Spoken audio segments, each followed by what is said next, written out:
Magandang araw po mga kapanalig. Ito naman po ay isang kabal sa patalim o sa anumang patalim. Itakot, silyo o anuman basta patalim.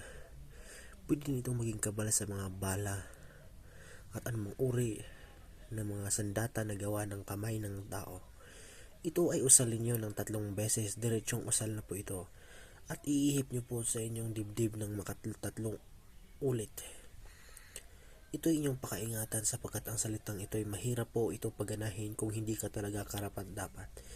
Ngunit kapag ito ay napagana mo, kahit tapunan ka pa ng granada nito ay hindi ka maano sapagkat ang usal na ito ay talaga lang namang napakalakas.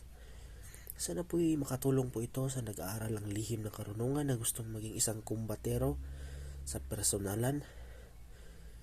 Ito po ay isang buhay na salita at ito po ay ginagamit ng inyong maestro ang na nagbabahagi ng mga orasyon na para kayo ay maging matuto sa pag-aaral ng lihim na karunungan. At maraming salamat po sa lahat-lahat na sumusuporta sa ating maliit na YouTube channel.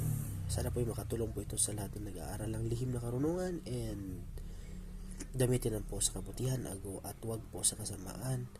And thank you sa lahat, and good day.